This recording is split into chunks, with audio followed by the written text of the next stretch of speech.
අයිබෝවන්. ඉතින් අද ඇවිල්ලා ඉන්නේ තවත් විශේෂ තැනකට. ඉතින් අතුගල්පුර කියපුවාම ඕන කෙනෙකුට මතක් වෙන නමක් තමයි රිදී විහාරේ. ඉතින් අද අපි ඇවිල්ලා ඉන්නේ රිදී විහාරේ. ඉතින් කුරුණෑගල ඉන්න ඕන කෙනෙක් රිදී විහාරට එනවා. හැබැයි අද අපි ඇවිල්ලා ඉන්නේ රිදී විහාරේ තවත් නොදටු පැත්තක් හොයලා ඔයාලට පෙන්වන්න කොහොමද රිදී විහාරේ අපිට බලා ගන්න පුළුවන් මොනවද කියලා. ඉතින් අපි එනකොටම ඉස්සෙල්ලාම කතාව මම මෙතනින් පටන් ගන්නම්. ඉතින් රිදී විහාරය හදන්න මුල්ලුණු කතාව පටන් ගන්නෙ මට මේ පිටිපස්සෙන් තියෙන වරක වැළඳු විහාරය. ඉතින් මේ විහාරය ගැන කියනවා නම් මේ කතාව පටන් ගන්න අපිට යන්න වෙනවා අනුරාධපුර යුගයට.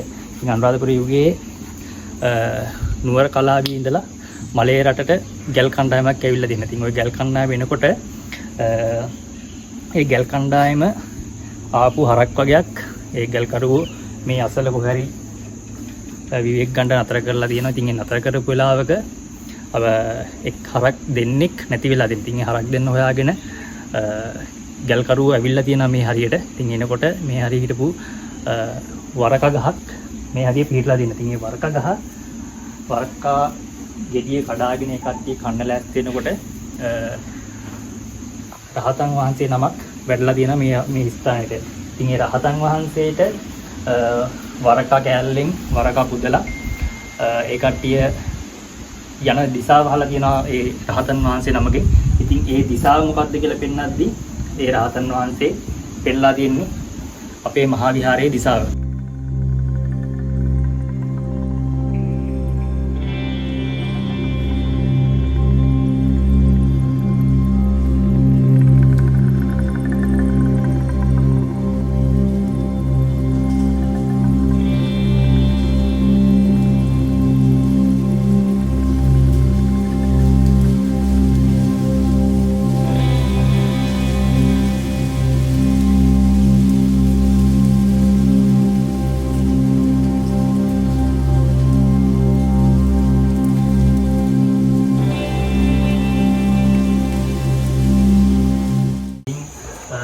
මේකට අපි ඇතුළේ ගිහලා බැලුවොත් අපිට බලා ගන්න පුළුවන් ඉතාමත් පොඩි ප්‍රමාණයේ පිළිම වහන්සේ නමක්. ඒ වගේම තමයි තව වටේගෙන චිත්‍රගෙන කියනවා නම් මේවා පසුකාල මහනුවර යුගයේ නිර්මිත සිතුවම් තමයි මේකේ බලා ගන්න පුළුවන් වෙන්නේ.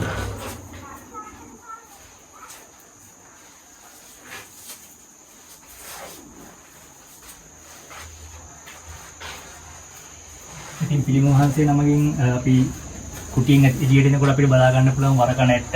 ඉතින් මේක ඇත්තටම කට්ටිය අතගාලම පාට වෙලා තියෙන වරක නැට්ට. ඉතින් ඒ වරකා සිහි වෙන්න තමයි මේ නැට්ට විදිහක් මේ වරක නැට්ට කියන එක මේකට. ඉතින් මේ ගෘහ නිර්මාණ ශිල්පය ගැන කියනවා නම් මේක ඇත්තටම අපිට බලා ගන්න පුළුවන් පොළොන්නරු යුගයේ ගෘහ නිර්මාණ තමයි මේකේ බලා ගන්න පුළුවන් ඉන්නේ මේ විහාරය. ඉතින් අපි ඊළඟට ගිහිල්ලා බලමු මහා විහාරයට. ඉතින් මහා විහාරය පැත්තට යන ගමන් මම කතාව කියන්නම්. ඉතින් අර පැත්ත තමයි ගල්කරුවන්ට පැනලා තිබෙන්නේ. ගල්කරුවන්ට ඊකට යනකොට එතන ඉතින් මහා විහාරය පැත්තට යනකොට තමයි ඒ කට්ටියට මේ රිදී ගොබේ මතුවලා තියෙන්නේ. ඉතින් මේ රිදී ගොබේ මතුවෙච්ච තැන අද වෙනදී පසුකාලීන දුටුගැමුණුත් තමයි ඉතින් පූජා කරපු තඹරම් පිළිමය බලා ගන්න පුළුවන්. අපි මේ පැත්තට ගිහිල්ලා බලමු මහා විහාරය පැත්තට.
අපි දැන් යන් මහවිහාරය ඇතුළට ගිහිල්ලා බලමු රිදී ගොබෙන් මතුවෙච්චි තඹරම් පිළිම වහන්සේ. ගිහිල්ලා බලමු මහවිහාරය ඇතුළට.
දැන් අපි මේ ඇතුල් වෙන්නේ රිදී විහාරේ මහා විහාරය ඇතුළට. ඉතින් මේ ඇතුල් වෙන තැනම අපිට බලා ගන්න පුළුවන් දර්ශනීය මකර තොරණක්.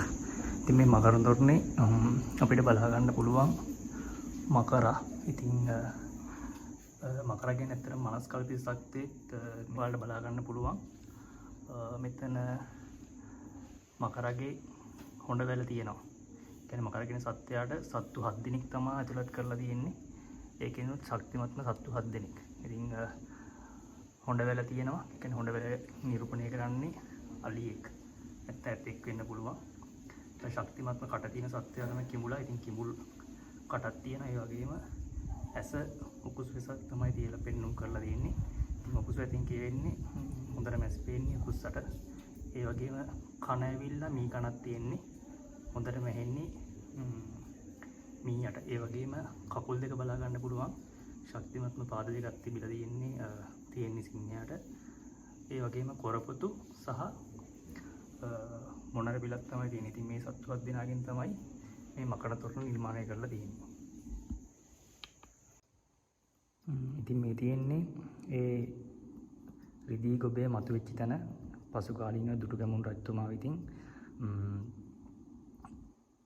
මෙතෙන්ට අරගෙන ආපු තඹරම් පිළිම. ඉතින් මේ තඹරම් පිළිමේ අනුරාධපුරේ ඉඳලා රිදී විහාරයට අරගෙන ඇවිල්ලා තියෙනවා. ඉතින් ඒ ගේද්දී මගදී ගැල් ටික එරිලා තියෙනවා. ඉතින් ඒ එරුණ තැන ඉඳලා දුටුගැමුණු රජතුමා සත්කාරයක් කරලා තියෙනවා. මෙච්චර විහාරය කරලා තියෙද්දිත් ඇයි මේ පිළිම වහන්සේ ඒ විහාරයට මට ගිහිල්ලා පූජා කරන්න. ඊට පස්සේ ඒ වෙලාවේ ඒක දැකපු මහරහතන් වහන්සේ සහ සක්‍රදෙවිඳු ඉතින් මෙතෙන්ට ප්‍රාතිහාර්යයකින් මේ පිළිම වඩන්නාද. ඉතින් එදා දුටුගැමුණු රජතුමා විසින් කරපු තඹරම් පිළිමය අද තා වෙනකුණුත් රිදී විහාරේ අපිට දැක ගන්න පුළුවන්. ඒ වගේම තමයි පසු කාලීනව මේකට තව රජවරු තඹ රන් ආලේප කරලා තියෙනවා. ඊරහඳ පවතින අතුරු මේකට උදෑසන දහවල් සහ සවස ගිලම්පස දාණය ඊරහඳ පවතින අතුරු කරන්න ඕන කියලා රාජ්‍ය ආඥාවකුත් නිකුත් කරලා තියෙනවා. ඉතින් මේ තඹරම් පිළිමේට එක පැත්තෙන් අපිට බලා ගන්න පුළුවන් තවත් සැතපෙන බුද්ධ ප්‍රතිමාවක්. ඉතින් මේ සැතපෙන බුද්ධ ප්‍රතිමාව මේක පසු කාලීනව අනුරාධපුර යුගයෙන් පසුව ලංකා පාලනය කරපු රජවරුන් විදියට ඉදි කරපු එකක්. ඉතින් මේකේ තියෙන විශේෂත්වය ඇවිල්ලා කියනවා නම් ලංකාවේ කොහෙවත් දකින්න නැති ලන්දේසි යුගයේ අයත් ටයිල් කැට මේකට අල්ලලා තියෙනවා. මේ ටයිල් වල වලට බලා ගන්න පුළුවන් විශේෂත්වයක් විදියට තමයි මේකේ ක්‍රිස්තු චරිතය නිරූපණය වෙන ටයිල් කැට තමයි තියෙන්නේ. හැබැයි මේක ඉතාම වටිනා ගණේ නිර්මාණයක් විදියට කියන්න පුළුවන්. සංස්කෘතිය සහ ආගම් වල සහජීවනය කොයිතරම් තිබ්බද කියලා. ඉතින් ඒ සතවෙනි බුද්ධ ප්‍රතිමා වහන්සේත් එක්ක අනිත් පැත්තේදී අපිට තවත් හිටිපිළිම බලා ගන්න පුළුවන්. ඒ අතරින් මෙතන මේ තිබෙන හිටිපිළිමය දුටුගැමුණු රජතුමාගේ විශ්වාස කරන හිටිපිළිමයක්. ඊට අමතරව තව බෝධිසත්ව ප්‍රතිමා. ඒ වගේම තමයි මේක පසු කාලීනව අනුරාධපුර යුගයෙන් පසුව පොළොන්නරු යුගය මහනුවර යුගයට එනකන් මේකේ චිත්‍ර බලා ගන්න පුළුවන්. විශේෂයෙන්ම මේ බුද්ධ ප්‍රතිමා එක එක යුගවලදී එක එක කාලවල එක එක රජවරු විසින් නිර්මාණය කරපු බුද්ධ ප්‍රතිමා වහන්සේලා තමයි බලා ගන්න පුළුවන්. ඊට අමතරව මෙම ප්‍රතිමා වහන්සේත් රන් ආලේප කරපු ප්‍රතිමා වහන්සේ නමක් කියලා තමයි රිදී විහාර රස්නේ සඳහන් වෙන්නේ. ඒ වගේම මේ පැත්තේ බලා ගන්න පුළුවන් මේ බිත්තියේ සම්පූර්ණම චිත්‍ර වලින් නිර්මාණය කරලා තියෙනවා. ඉතින් මේ චිත්‍ර රිදී විහාර චිත්‍ර නිර්මාණයට දායක වෙලා තියෙන්නේ දෙවනගම්පල සිල්වත්තන. ඉතින් මේ චිත්‍ර වලට බලා ගන්න පුළුවන් එකම විදිහේ සංවිතික රේඛාවක් දිගේ තමයි මේ චිත්‍ර සම්පූර්ණම නිර්මාණය කරලා තියෙන්නේ. ඉතින් මහනුවර යුගයේ අයත් චිත්‍ර තමයි බලා ගන්න පුළුවන්. අපිට එකෙන් පෙනී යන්නේ මෙම විහාර කර්මාන්තය යුග ගණනාවක් තිස්සේ රාජධානි වලින් රාජධානි වලට රජදරුවන් විසින් ආරක්ෂා කරපු ලෙන් විහාර සංකීර්ණයක් විදිහට. මේ තියෙන්නේ ඇත්දල වලින් නිර්මාණය කරපු තවත් අගනා නිර්මාණයක්. ආසියාවේ එකම ඇත්දල වලින් නිර්මාණය කරන ලද උළුවස් තමයි මෙතන රිදී විහාරේ අපිට බලා ගන්න පුළුවන්. ඉතින් මේක දැන්ට සංරක්ෂණය කරලා තියෙන විදිහට මොකද ඔයාලට බලා ගන්න පුළුවන් මේකේ ගොඩක් කෑලි ගලවගෙන ගිහිල්ලා තියෙනවා. ඒ වගේම තමයි මෙම නිර්මාණයටත් මූලික වෙලා තියෙන දෙවනගම්පල සිල්වත්තන. ඉතින් මේක අගනා වටිනා නිර්මාණයක් විදිහට කියන්න පුළුවන්. මේ පුන්කලස ඇතුලේ ස්ක්‍රීන් 5 දෙනෙක්ගේ රූපයක් තමයි බලා ගන්න. ඉතින් මේකට චිත්‍ර ශිල්පියෝ හඳුන්වන නම තමයි පංචිනාර ගැටය කියන චිත්‍රය. ඉතින් ශ්‍රී ලාංකීය චිත්‍ර කලාවේ සහ මූර්ති කලාවේ තවත් වටිනා නිර්මාණයක් විදිහට මේ පංචිනාර ගැටය හඳුන්වන්න පුළුවන්.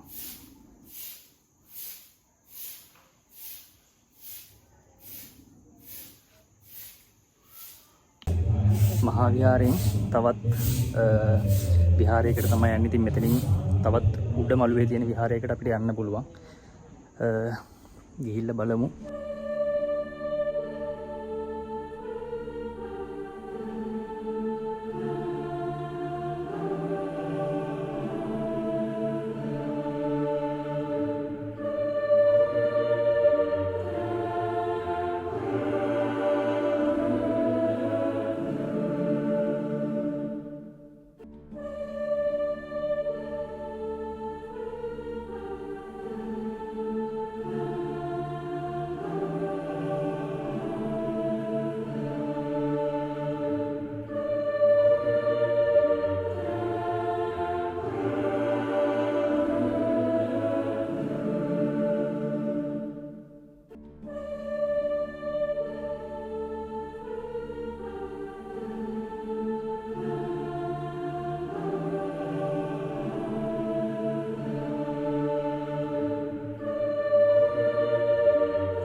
ඉතින් මේ පිළිම වහන්සේ වැඩ සිටින මේ කුටීරේ අපිට බලා ගන්න පුළුවන් තවත් එක් විශේෂ දෙයක් තමයි මකරතුන්න. මකරතුන්නේ අපිට බලා ගන්න පුළුවන් මාර පරාජිතය. ඒ වගේම තමයි තව දෙයක් තියෙනවා.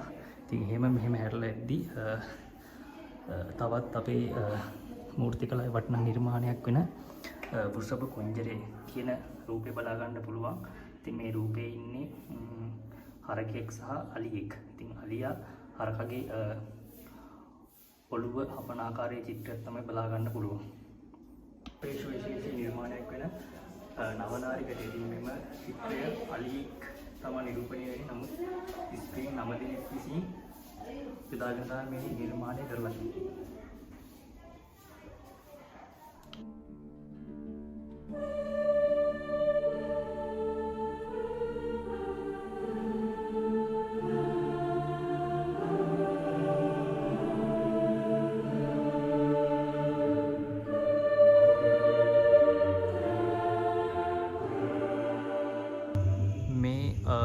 චෛත්‍ය වහන්සේ නමත් සමගම තව අපිට මෙහෙට එද්දි තවත් විශේෂ දෙයක් බලා ගන්න පුළුවන්.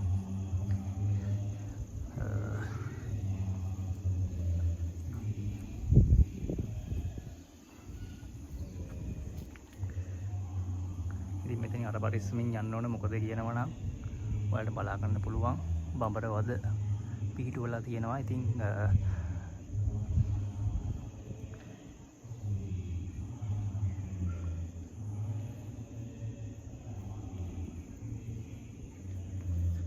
ඒ වගේම තමයි මෙතන ඔයාලට බලා ගන්න පුළුවන් තවත් සිරිපතුලක් පිහිටුවලා තියෙනවා. ඒ වගේම ඒ සිරිපතුල සමග මෙහාට එද්දි අපිට වටිනා කියන දෙයක් බලා ගන්න පුළුවන්. ඉතින් මෙතන බ්‍රාහ්මීය අක්ෂර වලින් නිර්මාණය බ්‍රාහ්මීය අක්ෂර වගේක් අපිට බලා ගන්න පුළුවන්. ඉතින් මේ බ්‍රාහ්මීය අක්ෂර වල තේරුම තමයි පරුමක අබේලෙන. ඉතින් පරුමක අබේලෙන කියලා තමයි මේ බ්‍රාහ්මීය අක්ෂර වලින් නිරූපණය වෙන්නේ. ඒ කියන්නේ නායක අබේගේ ලෙන කියන එක තමයි නිරූපණය වෙන්නේ.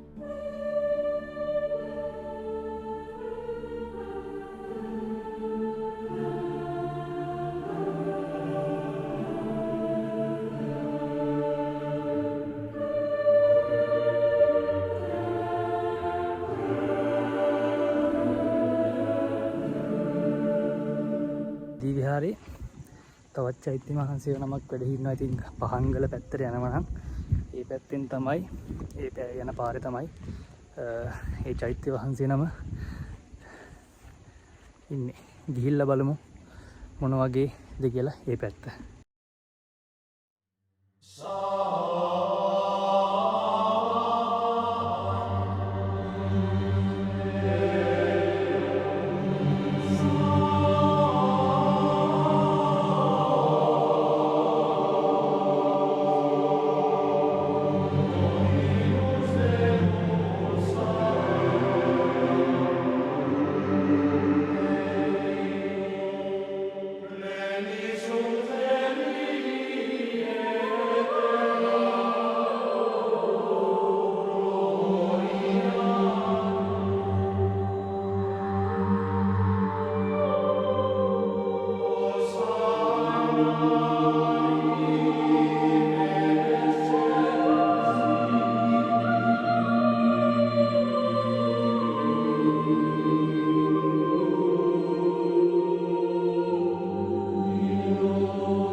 කාලවේලත් එක්ක පහංගල්ට ඇත්තටම යන්න හැකියාවක් නැහැ.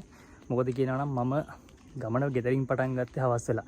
ඉතින් ඒ නිසා දැන් වෙලාව හවස 6ට විතර ඇති. ඉතින් මං හිතනවා වෙලාවත් එක්ක මට ඇත්තටම වෙලාව මදි වෙයි කියලා ගිහිල්ලා එන්න. ඉතින් මට ඇත්තටම පෙන්වන්න ඕනකම තිබ්බේ රිදී විහාරේ අපි ආවට අපි දැකපු නැති දේවල්. මං හිතනවා මේ රූප රචනාව ඇත්තටම ඔයාලට අමුතු විදිහේ රූප රචනාවක් වෙන්නේ නැති. මොකද දැක්කේ නැති මූර්ති තමයි මට පෙන්වන්න උවමනාව තිබ්බේ. ඉතින් රිදී විහාරය කියන්නේ ඇත්තටම කුරුණෑගල දිස්ත්‍රික්කයට වටිනා සම්පතක් බෞද්ධයන් විදිහට අපිට. ඉතින් ඔයාලත් එන්න. ඇවිල්ලා නැත්නම් රිදී විහාරයට ඇවිල්ලා මේ පිම්බිම බලලා යන්න කියන එක තමයි කියන්න තියෙන්නේ.